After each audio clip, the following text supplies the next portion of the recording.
High স্কুলে শেষ বর্ষের একটি মেয়ে প্রতিদিন ক্লাস করতে আসে, কিন্তু অদ্ভুত ব্যাপার হলো কেউ তাকে দেখতেই পায় না। সে কি আদৌ বেঁচে আছে নাকি মারা গেছে? আর যদি মারা গিয়েই থাকে তবে এটা কি কোনো হত্যাকাণ্ড, নাকি সে নিজেই নিজেকে শেষ করে দিয়েছে? এই চমৎকার শর্ট মুভির গল্পই মূলত এটা, যে শর্ট মুভিটির নাম হলো বালিক স্কুয়েলা, যেখানে আমরা আমাদের সবার প্রিয় জে অর্থাৎ অ্যাস্টিনকে দেখতে পাবো। তো গল্পের শুরুতেই আমরা দেখতে পাই নাওমি নামের একটি মেয়ে ব্লগিং করছিল। হাই স্কুলের সাধারণ একটা দিন ছিল। নতুন সেশনের প্রথম দিন হওয়ায় ছাত্রছাত্রীরা সবাই মিলে স্কুল পরিষ্কার করার কাজে ব্যস্ত ছিল। ঠিক ওই সময়ই দেখা যায় পিছনে একটা মেয়ে বসে আছে যার নাম ফেলিস। ফেলিসের চরিত্রে অভিনয় করেছে সারা শো। ফেলিস হঠাৎ খেয়াল করে যে তার ব্যাগ থেকে তার পাউচ এবং টাকা পয়সা গায়েব হয়ে গেছে। তখন নাওমি এবং তার বাকি বন্ধুরা উসখুস করে বলতে থাকে, তোমার ব্যাগ যদি চুরি হয়ে থাকে তবে আমরা খুব ভালো করেই জানি এটা কার কাজ হতে পারে। এখানে এই ড্রামার ফিমেল লিড হলো মোয়ানা। স্কুলের সমস্ত ছাত্রছাত্রী মনে করে যে মোয়ানা হলো একটা চোর, আর তারা এটা এই জন্য মনে করে কারণ মোয়ানা খুবই দরিদ্র আর একটা ভাঙাচোরা পরিবার থেকে এসেছে, যেখানে শুধু তার মা আছে। কিন্তু বন্ধুদের এই চোরের অপবাদ দেওয়া শুনে ফেলিস একেবারেই খুশি হয় না। সে খুব অদ্ভুতভাবে রেগে গিয়ে তাদের বলে, এতে হাসার মতো কি আছে? ফেলিস তাদের কথায় একদমই পাত্তা দেয় না আর রেগে গিয়ে সেখান থেকে চলে যায়। এর পরপরই চারপাশে পরিবেশটা কেমন যেন ভুতুড়ে হয়ে ওঠে। লাইটগুলো অন অফ হতে শুরু করে, ঘরের চেয়ারগুলো নিচে থেকে এদিক ওদিক সরতে থাকে, দরজা জানালা সব একা একাই বন্ধ হয়ে যায় এবং চারদিকে আলো নিভে পুরো অন্ধকার হয়ে যায়। ঠিক তখনই নাওমি যে ফোনটা দিয়ে ব্লগিং করছিল সেই ফোনের স্ক্রিনের একটা মেয়ের ভূত দেখা যায়, যে ঠিক ফেলিসের দিকে তাকিয়ে দাঁড়িয়েছিল।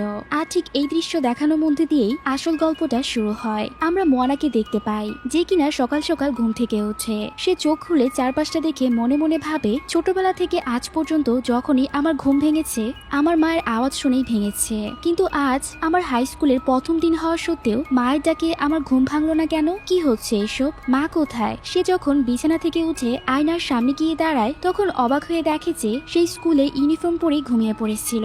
সে ভাবে, আমি তাহলে ইউনিফর্ম পরেই ঘুমিয়ে গিয়েছিলাম আর মা হয়তো কেক বিক্রি করতে ইতিমধ্যেই বাজারে চলে গেছে। আমারও এবার স্কুলের জন্য বের হওয়া উচিত। স্কুলে পৌঁছানোর পর সবকিছুই স্বাভাবিক লাগছিল। মোয়ানা মনে মনে ভাবছিল, স্কুলে আমার এতটা বছর কেটে গেছে, তবুও কেন জানি বছরের প্রথম দিনটায় আমার একদম নতুন স্টুডেন্টের মতো নার্ভাস লাগছে। সেখানে আমরা একটা জিনিস খুব অদ্ভুত দেখতে পাই, কেউ যেন মোয়ানাকে দেখতেই পাচ্ছিল না, সবাই তাকে পুরোপুরি ইগনোর করে যাচ্ছিল। মোয়ানা যখন ক্লাসের দিকে যাচ্ছিল তখন সে দেয়ালের দিকে তাকায়। দেয়ালে বড় বড় অক্ষরে লেখা ছিল, মোয়ানা একটা চোর, সব চুরি ওই করেছে। দেয়ালে এইসব লেখা দেখে মোয়ানা ভাবে, ওরা এখনো আমার পিছু ছাড়লো না, আজও আমাকে চোর ভেবে এভাবে বুলি করে যাচ্ছে। স্কুলে মোয়ানা মোটেও একটা হ্যাপি স্টুডেন্ট ছিল না, সবাই চোর ভাবায় তাকে সারাক্ষণ মানসিক হেনস্থা সহ্য করতে হতো। একটু পরে মোয়ানা দেখতে পায় যে ফেলিস দাঁড়িয়ে আছে। আসলে ফেলিস আর মোয়ানা খুব ভালো বন্ধু ছিল। ফেলিস তাদের স্কুলের মার্চিং ব্যান্ডের লিডার বা মেজরেট ছিল, তাই সে প্র্যাকটিস শেষ করে সেখানে এসে দাঁড়িয়েছিল। তাকে দেখে মনে হচ্ছিল সে কোনো একটা বিষয় বেশ চিন্তিত।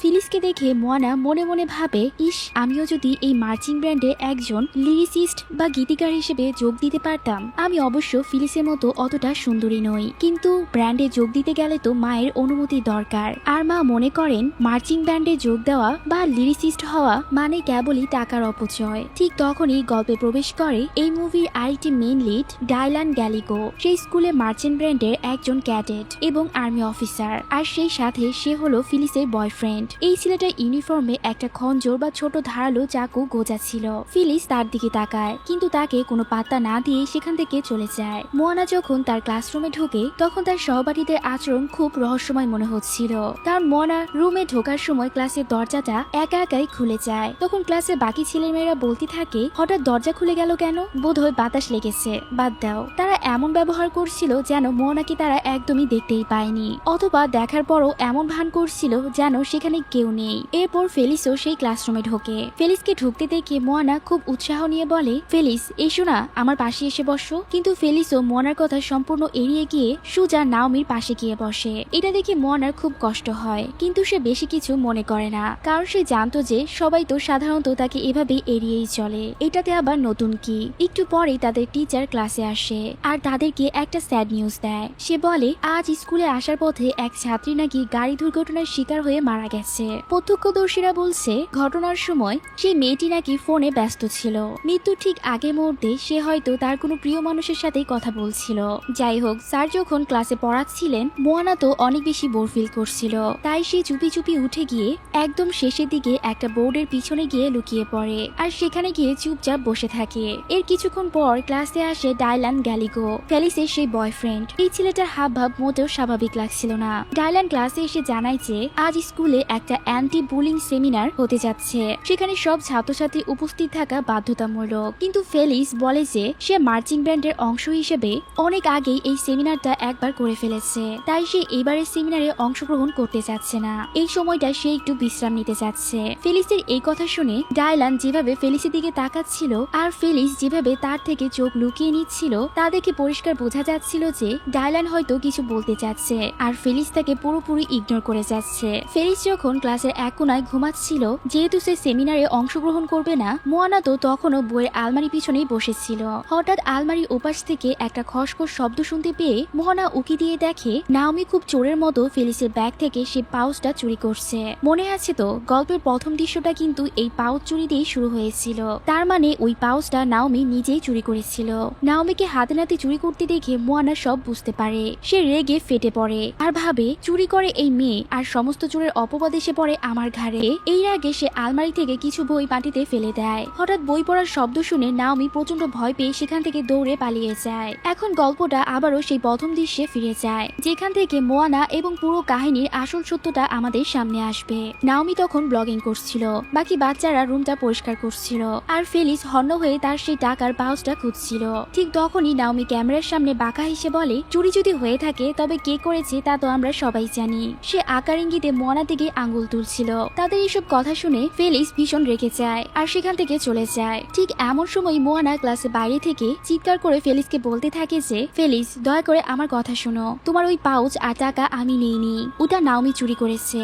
তখনই ক্লাসে মেয়েরা কিছু একটা অদ্ভুত দেখে চিৎকার করতে করতে ক্লাস থেকে বের হয়ে যায়। এদিকে ফেলিস তো মোয়ানার দিকে ফিরেও তাকাচ্ছিল না, যেন সে মোয়ানার কোনো কথাই শুনতে পাচ্ছে না। ফেলিসের এই আচরণ দেখে মোয়ানা ভেতরে ভেতরে ভীষণ কষ্ট পায়। মোয়ানা তার পিছনে পিছনে ছুটতে ছুটতে চিৎকার করে বলতে থাকে, আমি কি কোনো ভুল করে ফেলেছি? আমি কি তোমাকে উল্টাপাল্টা কিছু বলেছি? তুমি আমার সাথে কথা বলছো না কেন? তুমি কি আমার উপর রেগে আছো? কিন্তু ফেলিস তাকে পুরোপুরি উপেক্ষা করে, তার কোনো কথা না শুনে সোজা সেখান থেকে চলে যায়। মোয়ানা ঠিক যেই জায়গাটিতে দাঁড়িয়েছিল তার সামনে ক্লাসরুমের পরিবেশটা আবার অদ্ভুত হয়ে ওঠে। সবকিছু কেমন যেন হন্টেড বা ভূতের রূপ নিয়ে নেয়, যাদেরকে ভয়ে সব স্টুডেন্টরা সেখান থেকে দৌড় দেয়। এর পরের দৃশ্যে আমরা মোয়ানাকে ওয়াশরুমে দেখতে পাই। সে ওয়াশরুমের একটা কিউবিকলের ভেতরে বসে অজরে কান্না করছিল।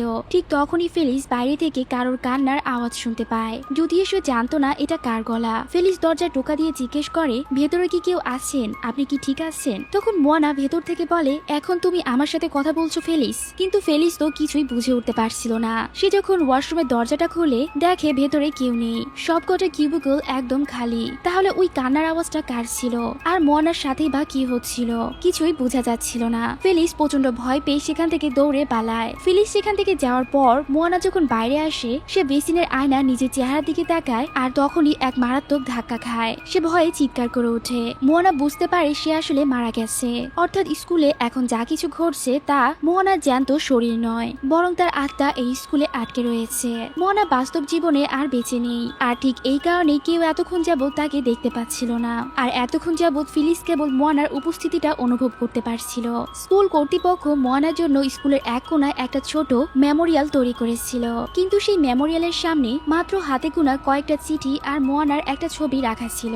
ফেলিস সেখানে আসে মোয়ানার ছবির সামনে একটা মোমবাতি জ্বালানোর জন্য। সে মোয়ানার ছবির দিকে তাকিয়ে বলতে থাকে, মোয়ানা, ওটা কি তুমিই ছিলে? ওয়াশরুমে আমি যার উপস্থিতি অনুভব করেছিলাম সে কি তুমিই ছিলে? আমি আশা করি ওটা তুমিই ছিলে, কারণ আমি তোমাকে খুব মিস করি। তোমার মতো একজন মানুষ আমার পাশে খুব দরকার। মোয়ানা তখন তার হাতটা ধরে তাকে বলার চেষ্টা করছিল যে হ্যাঁ ফেলিস, ওটা আমিই ছিলাম। কিন্তু সে তো আত্মা, সে ফেলিসকে স্পর্শ করতে পারছিল না, তাই স্বাভাবিকভাবে ফেলিসও কিছু টের পায় না। এরপর আমাদের মোয়ানার সাথে তার মায়ের গভীর সম্পর্কে কিছু সুন্দর মুহূর্ত আমাদেরকে দেখানো হয়। মোয়ানা এখন তার সেই পুরনো স্মৃতিগুলো হাতড়ে বেড়াচ্ছিল, যা সে দুর্ভাগ্যবশত এই জীবনে আর কোনোদিনও ফিরে পাবে না। মোয়ানার জীবনে একটাই লক্ষ্য ছিল, সে যে কোনো উপায়ে তার মাকে সবসময় হাসি খুশি ও সুখে রাখতে চেয়েছিল। এরপর দেখা যায় ফেলিসের সাথে তার বন্ধুদের শুরুটা কেমন ছিল। যেহেতু মোয়ানাকে স্কুলের বা ক্লাসের অন্য কোনো ছেলে মেয়ে পছন্দ করতো না এবং সবাই তার থেকে দূরে দূরে থাকতো, কারণ স্কুলে একটা গুজব ছড়িয়েছিল যে মোয়ানা নাকি একটা চোর এবং ইদানিং স্কুলে যত চুরি হচ্ছে সব নাকি মোয়ানাই করছে। তাদের বন্ধুত্বের শুরু ওটা হয়েছিল সেদিন যেদিন ফেলিস তার মার্চিং ব্যান্ডের প্র্যাকটিস শেষ করে খুবই ক্লান্ত হয়ে একাকী ক্লাসরুমে বসে ঘুমাচ্ছিল। তখন মোয়ানা তার কাছে আসে। মোয়ানার কিছু একটা অদ্ভুত লাগছিল। সে দেখতে চাইছিল স্টুডেন্টটা ঠিক আছে কিনা। মোয়ানা যখন তার কাছে যায় ঠিক এমন সময়ই ফেলিস হঠাৎ করে তার মাথা উঠায়, যার ফলে মোয়ানার ছোট করে একটা প্যানিক অ্যাটাক হয়। সে কিছুটা ভয় পেয়ে যায়। এটা দেখে ফেলিস সাথে সাথে এসে তাকে শান্ত করে, তার হাতের আঙুলগুলো টিপে দেয়। সব ছাত্রছাত্রীর সাথে মোয়ানা দূরত্ব থাকলেও ফেলিসের মনে এমন কোনো ভেদাভেদ ছিল না। ফেলিস মোয়ানাকে একজন চোর বা অপরাধী হিসেবে না দেখে একজন সাধারণ আর ভালো মানুষের মতোই আচরণ করছিল। মোয়ানা যখন কথায় কথায় বলে যে তুমি চাইলেই আমাকে মোয়ানা মেরি বলে ডাকতে পারো, আর হ্যাঁ তুমি চাইলে আমাকে মমি চোর বলেও কিন্তু ডাকতে পারো, কারণ এখানকার সবাই তো আমাকে চোরই ভাবে। কিন্তু ফেলিস তার এই কথা শুনে হেসে উঠে বলে তুমি কি পাগল নাকি? আজ থেকে আমরা খুব ভালো বন্ধু। আমরা হয়তো খুব কাছের বন্ধু এখনো হইনি, কিন্তু তোমার পাশে বসলে আমার মনটা খুব শান্ত হয়ে যায়, আমার খুব ভালো লাগে। তাই আজ থেকে আমরা ভালো বন্ধু। আর শুনো, আমি ওসব ফালতু গুজবে একদমই বিশ্বাস করি না। আমার তোমার উপর পুরো ভরসা আছে, তুমি কখনই চুরি করতে পারো না। সেদিন থেকে তারা একে অপরের খুব ভালো বন্ধু হয়ে ওঠে। পুরো স্কুলে মোয়ানার মনের কষ্ট বোঝার মতো একমাত্র ফেলিসি ছিল। তাহলে মোয়ানার সাথে আসলে এমন কি ঘটেছিল যার জন্য তার জীবনটা এভাবে মাঝপথে শেষ হয়ে গেল? এরপর গল্প আবারও বর্তমান সময়ে ফিরে আসে, যেখানে ফেলিস কান্না করতে করতে মোয়ানার ছবির সামনে এসে বলে, মোয়ানা আই এম সরি যে আমি তোমাকে বাঁচাতে পারলাম না, কিন্তু আমি তোমাকে কথা দিচ্ছি আমি প্রতিদিন তোমার মায়ের খেয়াল রাখবো। আমি রোজ হাসপাতালে গিয়ে ওনাকে দেখে আসবো। হাসপাতাল শব্দটা শোনা মাত্রই মোয়ানা ভেতরে ভেতরে একদম ভেঙে পড়ে। সে বুঝতে পারে তার কারণে আজ তার মা হাসপাতালে বিছানায় পড়ে আছে। ঠিক তখনই সেখানে আসে ডাইলান গ্যালিগো, যার কথা আমি আগেই বলেছিলাম। সে ফেলিসের সাথে খুব জোর জবরদস্তি করতে শুরু করে দেয়। সে ফেলিসের হাতটা শক্ত করে চেপে ধরে বলে, ফেলিস তুমি আমাকে এভাবে ইগনোর কেন করছো? তুমি আমার গার্লফ্রেন্ড, তুমি আমাকে এভাবে এড়িয়ে যেতে পারো না। ফেলিস ব্যথায় চেঁচিয়ে ওঠে আর বলে, প্লিজ ডাইলান তুমি আমাকে আঘাত করছো, আমার হাতটা ছাড়ো। সে এত জোরে হাত চেপে ধরেছিল যে ফেলিস ছটফট করছিল। ডাইলান যখন কিছুতেই হাত ছাড়ছিল না, তখন মোয়ানা গিয়ে ডাইলানের হাতটা শক্ত করে চেপে ধরে। ডাইলান মোয়ানার আতাকে দেখতে না পেলেও সে অবশ্যই এক অদৃশ্য শক্তির তীব্র টান অনুভব করতে পারে, যেটা বুঝতে পেরে সে ভয়ে সেখান থেকে চলে যায়। ডাইলান সেখান থেকে চলে যাওয়ার পর অবশেষে মোয়ানার স্মৃতিতে ভেসে ওঠে যে সেদিন তার সাথে আসলে কি ঘটেছিল। ফ্ল্যাশব্যাকে দেখা যায় স্কুলের একটা মিউজিক রুম, যেখানে ডাইলান একা বসে গান প্র্যাকটিস করছিল। ঠিক সেই সময় মোয়ানা ভুল করে সেই রুমের দরজা খুলে ভেতরে ঢুকে পড়ে। সে ডাইলানকে দেখে লজ্জিত হয়ে বলে, আই এম সরি, আমি বোধহয় আপনাকে ডিস্টার্ব করে ফেললাম। তখন অনেক রাত হয়ে গিয়েছিল এবং স্কুলে প্রায় সব ছাত্রছাত্রী বাড়ি চলে গিয়েছিল। ডাইলান খুব ভদ্র সেজে বলে, আরে না না, তুমি আমাকে একটু ডিস্টার্ব করনি, এসো এখানে বসো। আমি আসলে এখানে প্র্যাকটিস করছিলাম না, কারণ আমি তো মার্চিং ব্যান্ডের অংশও নই। আমি শুধু শখের বসে মাঝে মধ্যে এগুলো বাজাই। এখানে আমি আমার গার্লফ্রেন্ডের জন্য অপেক্ষা করছিলাম। এই কথা শুনে মোয়ানা কিছুটা অবাক হয়ে যায়। সে বলে, আপনি কিভাবে মার্চিং ব্যান্ডে অংশ নন? কারণ আপনি তো এত সুন্দর করে এই মিউজিক ইনস্ট্রুমেন্ট গুলো বাজাচ্ছিলেন। যাই হোক, এভাবে কথায় কথায় জানা যায় যে ডাইলানের তার বাবা মার প্রতি অনেকটা ক্ষোভ রয়েছে। তার মা আসলে সে যখন অনেক ছোট তখনই তাকে রেখে চলে যায়, আর সেই ঘটনার পরই সে ইনস্ট্রুমেন্ট বাজানো বন্ধ করে দেয়। মোয়ানা তখন বলে, আমিও মার্চিং ব্যান্ডে যোগ দিতে চেয়েছিলাম, কিন্তু আমার মায়ের কারণে তা পারিনি। মানে মা মনে করেন এতে শুধু শুধু টাকা নষ্ট হয়। তখন ডাইলান মোয়ানাকে উস্কানি দিয়ে বলে, তোমার নিজের মায়ের কথা শোনা একদমই উচিত নয়। সব মায়েরাই এমন করে, নিজেরা তো জীবনে কিছু করতে পারে না, তাই চায় না যে সন্তানরাও কিছু করুক, এই জন্য মায়ের কথা শুনবে না। কিন্তু মোয়ানা তার মায়ের স্ট্যান্ড নিয়ে বলে, আমার মা কিন্তু মোটেও তেমন মানুষ না। মা আমাকে খুব ভালোবাসে, আর আমি বিশ্বাস করি সে যাই বলে না কেন তা আমার ভালোর জন্যই বলে। আচ্ছা, আমার মনে হয় এবার এখন আমার এখান থেকে যাওয়া উচিত। মোয়ানার কেমন যেন অস্বস্তি হতে শুরু করেছিল, কিন্তু ততক্ষণে অনেক বেশি দেরি হয়ে গিয়েছিল। ডাইলান তাকে খুব অদ্ভুতভাবে স্পর্শ করতে থাকে, যা মোয়ানার কাছে অনেক বেশি অস্বস্তিকর লাগছিল। ঠিক তখনই ডাইলান তাকে একটা ধারালো চাকু দেখায় আর হুমকি দিয়ে বলে, তুমি মার্চিং ব্যান্ডে যোগ দিবে, তোমার মা না করলেও তুমি যোগ দিবে, আর তুমি যদি আমার কথা না শোনো তবে তোমার সাথে আমি খুব খারাপ কিছু করে ফেলবো। ভয় কাঁপতে কাঁপতে মোয়ানা আর কি করবে, সে বাধ্য হয়ে ডাইলানের কথা মেনে সেখানেই বসে পড়ে। আর এর পরপরই এই জঘন্য ছেলেটি মোয়ানার সাথে জোর করে শারীরিক সম্পর্ক করার চেষ্টা করে। মোয়ানা নিচে পড়েছিল আর ডাইলান তার উপরে চড়াও হয়েছিল। মোয়ানা বাঁচানোর জন্য চিৎকার করছিল, তাকে থামতে বলছিল, কিন্তু সেই পিশাচটা থামে না। সে জানতো যে সে কি করছে, সে জানতো যে সে মোয়ানাকে মারতে যাচ্ছে, আর সে ইচ্ছে করে মোয়ানার পেটে সেই খঞ্চটা বসিয়ে দেয়। একবার না, পরপর 3 বার সে তার পেটে ছুরি চালায়, যার কারণে মোয়ানার মুখ দিয়েও রক্ত বের হতে শুরু করে, আর এভাবেই তার প্রাণটা যায়। এই ঘটনায় মোয়ানার কোনো ভুল ছিল না, আর এটা কোনো দুর্ঘটনাও ছিল না। ডাইলান জানতো যে সে মোয়ানাকে মারছে আর মার্ডার করার পর সে এটাকে আত্মহত্যার রূপ দেওয়ার চেষ্টা করে। সে মোয়ানার মুখে বারবার আঘাত করতে থাকে এবং শেষে একটা মিথ্যা সুসাইড নোট লিখে রাখে, যেখানে লেখা ছিল, আমি এই পৃথিবীর উপর অনেক বেশি বিরক্ত হয়ে গেছি, তাই আজ নিজের জীবনটা নিজেই শেষ করে দিচ্ছি। এই সত্যটা মনে পড়ার পর এবার মোয়ানা নিজের আসল রূপে ফিরে আসে। এখন সে শুধু নিজের জন্য বিচার চায় না, বরং তার প্রিয় বন্ধু ফেলিসের জীবনও বাঁচাতে চায়। তাই সে সেখান থেকে সোজা চলে যায় ফেলিসের সামনে। এরপরই সে ফেলিসের শরীরে প্রবেশ করে। ফেলিসের শরীরে ভর করেই মোয়ানা এবার তার প্রতিশোধ নিতে এবং তার মায়ের সাথে দেখা করতে যাবে। ফেলিসের রূপ ধরে মোয়ানা হাসপাতালে তার মায়ের সাথে দেখা করতে চায়। সেখানে গিয়ে মায়ের এই করুণ অবস্থা দেখে তার বুকটা একেবারে ভেঙে যায়। সে মায়ের হাত দুটো নিজের হাতের মুঠোয় নিয়ে অজরে কান্না করতে শুরু করে। সে কান্না করতে করতে বলে, মা, আমি তোমার মেয়ে মোয়ানা, আমাকে মাফ করে দিও। আমাদের কত স্বপ্ন ছিল একসঙ্গে বাঁচবার, কিন্তু এখন তোমাকে এই সব স্বপ্ন একাই পূরণ করতে হবে। সে মায়ের উদ্দেশ্যে মনে মনে প্রতিজ্ঞা করে, মা, আমি যে কোনো কিছু করতে রাজি। আমি ফেলিসকেও বাঁচাবো এবং নিজের প্রতিশোধও নেব। আমি ততদিন পর্যন্ত শান্ত হব না যতদিন না ওই জানোয়ারটাকে ঠিক সেভাবেই শেষ করছি যেভাবে সে আমাকে মেরেছে। ঠিক সেই জায়গাতেই তাকে মারবো যেখানে সে আমাকে ক্ষতবিক্ষত করেছিল। মোয়ানা সিদ্ধান্ত নেয় যে সে ডায়লানকে সে একই মৃত্যুর স্বাদ দেবে। মোয়ানা ফেলিসের শরীরে ভর করে সে মিউজিক রুমে বসে একটা ইনস্ট্রুমেন্ট নিয়ে প্র্যাকটিস করছিল। ঠিক তখনই সেখানে ডায়লান আসে। ডায়লান এসে যথারীতি আদিক্ষেতা করে বলে, ফেলিস, তুমি আমাকে এভাবে ইগনোর কেন করছো? তুমি তো জানো আমি তোমাকে কতটা ভালোবাসি। তুমি আমার গার্লফ্রেন্ড। ফেলিস, অর্থাৎ যার ভিতরে মোয়ানা ছিল, তখন আসন ছেড়ে উঠে দাঁড়ায় আর ডায়লানের চোখের দিকে তাকিয়ে জিজ্ঞেস করে, তোমার কি নিজের কৃতকর্মের জন্য বিন্দুমাত্র অনুশোচনা হয় না? তোমার সেই ভিকটিম বা শিকারের জন্য তোমার কি একবারও মনে কষ্ট হয় না, যাকে তুমি এত নিষ্ঠুরভাবে হত্যা করেছো? ডায়লান তখন একদম আকাশ থেকে পড়ে আর বলে, তুমি এসব কি ধরনের ফালতু কথা বলছো ফেলিস? তুমি সকাল থেকে খুব অদ্ভুত আচরণ করছো।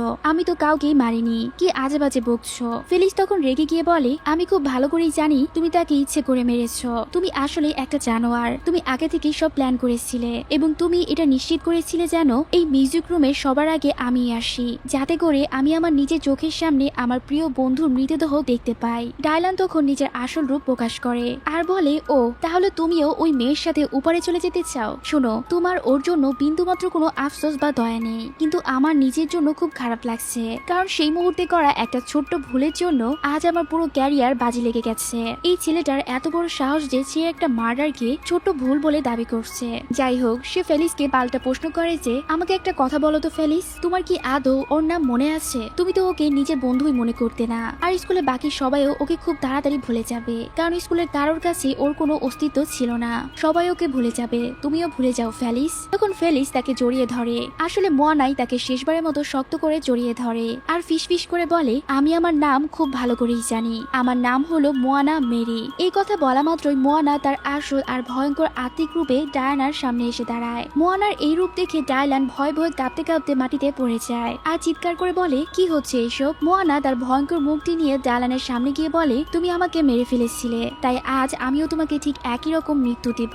মোয়ানা ডায়লানকে আঘাত করে নিচে ফেলে দেয় এবং তাকে ঠিক সেভাবেই মারতে যাচ্ছিল যেভাবে ডায়লান মোয়ানাকে মেরেছিল। সে ডায়লানের পকেট থেকে সে ধারালো চাকুটা কেড়ে নেয় আর তার বুকে বসিয়ে দিতে যায়। ঠিক তখনই মোয়ানার মা সেখানে এসে উপস্থিত হয় আর চিৎকার করে মোয়ানাকে থামিয়ে বলে, না মোয়ানা, প্লিজ থামো, তুমি ওকে মারতে পারো না। এখানে আমার একটা খটকা ছিল, এটি কি আসলে মোয়ানার মায়ের আত্মা ছিল যা হসপিটালে থাকা তার শরীর ছেড়ে এখানে এসেছিল তার মেয়েকে থামাতে, নাকি তার মা আসলে এখানে এসেছিল? কারণ সে জানলো কিভাবে যে এখন এই সময়ে এমনটা হবে? আর তার মায়ের গায়ে তখনও কিন্তু হাসপাতালের পোশাকই জড়ানো ছিল। যাই হোক, এই অংশটুকু খুব একটা স্পষ্ট না হলেও এর ভেতরের আবেগ আর ইমোশনটা কিন্তু সত্যিই মন ছুঁয়ে যাওয়ার মতো ছিল। মা এসে মোয়ানার হাত ধরে তাকে আটকে দেয়। মোয়ানা তখন কান্না করতে করতে বলে, মা, ও আমাদের সুখ কেড়ে নিয়েছে, ও আমার জীবন কেড়ে নিয়েছে, ও আমাদের একসঙ্গে দেখার সব স্বপ্ন ভেঙে চুরমার করে দিয়েছে, আমাকে ওকে মারতেই হবে। কিন্তু তার মা তাকে জড়িয়ে ধরে খুব পরম মমতায় বলে, সে তোমার সাথে যা করেছে তোমাকে তার মতো নিচু হয়ে সে একই কাজ করতে হবে না। তুমি তো আমার সেই লক্ষ্মী মেয়ে যে কখনো এমন অপরাধ করতে পারে না। তুমি এবার যাও, এবার তোমার সবকিছু ছেড়ে শান্তিতে চলে যাওয়ার সময় হয়েছে। আমি শুধু চাই তুমি যেন শান্তিতে থাকো। এরপর মোয়ানা শেষবারের মতো নিজের মাকে জড়িয়ে ধরে আর মনে মনে বলে, আমি খুব খুশি যে এই জন্মে তোমাকে আমার মা হিসেবে পেয়েছিলাম। এই পৃথিবীতে জন্মানোর পর প্রথম যে কণ্ঠস্বরটা আমি শুনেছিলাম সেটা ছিল তোমার, আর আজ এই পৃথিবী ছেড়ে যাওয়ার সময় শেষবারের মতো তোমার কণ্ঠস্বর শুনে বিদায় নিচ্ছি মা। কিছু সময় পর দেখা যায় স্কুলের সবাই জেনে গিয়েছিল মোয়ানার মৃত্যুর আসল ঘটনা। সে আসলে আত্মহত্যা করেনি, বরং তাকে মেরে ফেলা হয়েছিল। এমনকি সে কোনো চোরও ছিল না, আসল চোর তো ছিল নাওমি। সব সত্য প্রকাশ প্রকাশ হয়ে যাওয়ার পর স্কুল কর্তৃপক্ষ নাওমিকে সাসপেন্ড করে দেয়। এরপর দেখা যায় এক সময় যেখানে মোয়ানার স্মৃতিচিহ্ন হিসেবে কিছুই ছিল না, সেখানে এখন ফুল, চিঠি, উপহার আর অসংখ্য স্মৃতি জমে গেছে। সবাই লিখেছে, আমরা দুঃখিত মোয়ানা, আমরা তোমাকে ভালোবাসতাম, তুমি সব সময় আমাদের মনে থাকবে। এরপর ফেলিস সেখান থেকে একটা ইয়াম কেক আর কিছু উপহার রেখে বলে, সেদিন রাতের ঘটনা আমার কিছুই মনে নেই মোয়ানা, কিন্তু আমার কাছে একটা প্রমাণ আছে, হয়তো সেটা তুমি নিজেই রেখে গিয়েছিলে। তুমি যেই রেকর্ডিংটা রেখে গিয়েছিলে সেখানে ডিলানের সব কথা ধরা পড়েছিল, যেখানে সে নিজেই স্বীকার করেছিল যে মোয়ানাকে সে নিজেই হত্যা করেছে। সেই প্রমাণের ভিত্তিতেই ডিলানের বাকি জীবনও জেলেই কাটবে। ফেলিসের দিকে তাকিয়ে মোয়ানা মুচকি হাসে, মনে হয় ফেলিসে যেন তার আত্মাকে দেখতে পাচ্ছে। অবশেষে মোয়ানা এই পৃথিবী ছেড়ে চলে যাওয়ার জন্য পুরোপুরি প্রস্তুত হয়ে যায়। ফেলিস প্রতিশ্রুতি দেয় যে আমি কখনোই তোমার মাকে একা ছেড়ে যাব না, আমি সব সময় তার খেয়াল রাখবো। চলে যাওয়ার আগে মোয়ানা শেষবারের মতো বলে, আমি খুব খুশি, কারণ এখন আমি জানি আমি চলে যাওয়ার পরও আমার প্রিয় মানুষগুলোর পাশে কেউ না কেউ থাকবে, তাদের দেখাশোনা করার জন্য একজন আছে, আর এখন আমি সত্যি শান্তিতে বিদায় নিতে পারবো। এভাবেই শেষ হয় এই অসাধারণ অ্যান্থোলজি সিরিজটি। এর আরো বাকি 3টা গল্প রয়েছে যা এখনো আমার দেখা হয়নি। তোমাদের যদি এই গল্পটা অনেক বেশি ভালো লেগে থাকে তাহলে অবশ্যই কমেন্ট করে জানাতে ভুলো না। আর ইতিমধ্যেই আমি অনেকবার জানিয়েছি সেকশন ই এর নতুন কোনো আপডেট নেই। সেকশন ই এর নতুন পর্বগুলো কবে রিলিজ হবে এমন কোনো তথ্য পেলেই আমি সাথে সাথে তা পোস্ট করে তোমাদের সবাইকে জানিয়ে দিব, তাই সেটা নিয়ে একদমই চিন্তা করো না। আর পরবর্তী তোমরা কোন ফিলিপিনো ড্রামা বা মুভি দেখতে চাও সেটাও কমেন্ট করে জানাতে পারো।